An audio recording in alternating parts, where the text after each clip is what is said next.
Hello everyone and welcome to Lost in the Reel.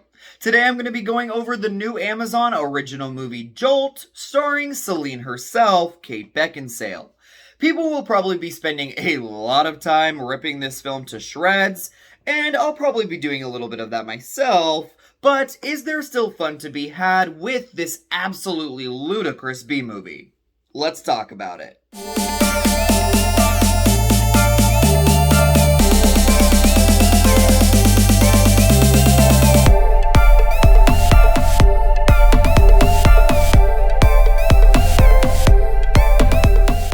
Jolt is directed by Tanya Wexler and written by Scott Washa. It stars Kate Beckinsale, Jai Courtney, Stanley Tucci, Bobby Cannavale, Laverne Cox, David Bradley, and Susan Sarandon.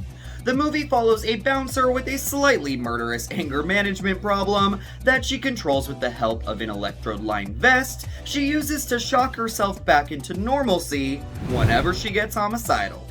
I want to start this off by saying that Jolt is by no means a good movie. In fact, there are moments when it is a really bad one. The writing is atrocious, the effects can be downright terrible, and it has been quite a long time since I have seen a movie that is so all over the place.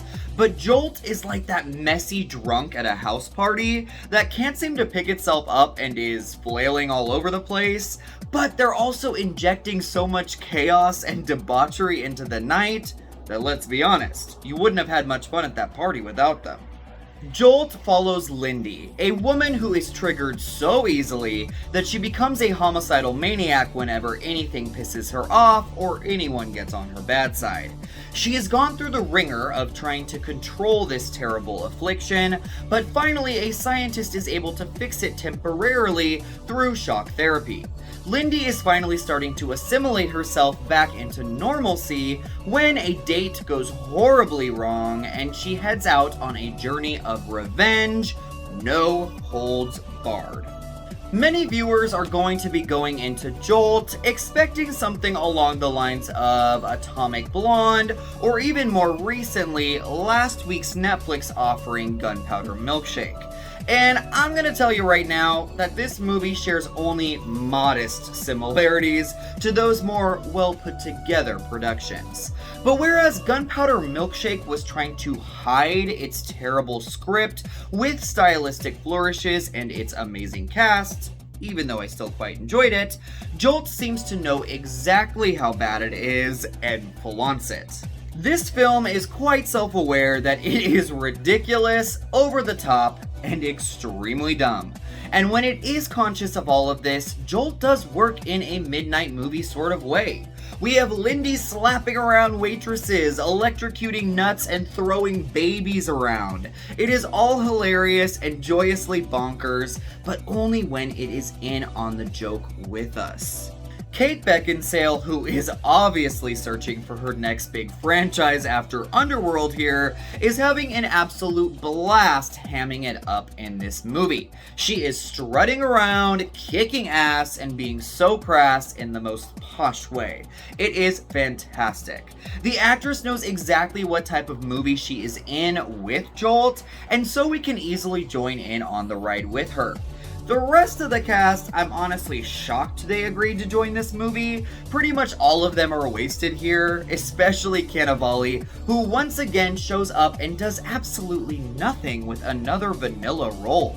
Someone please give this man something more to do. He has way more talent than this.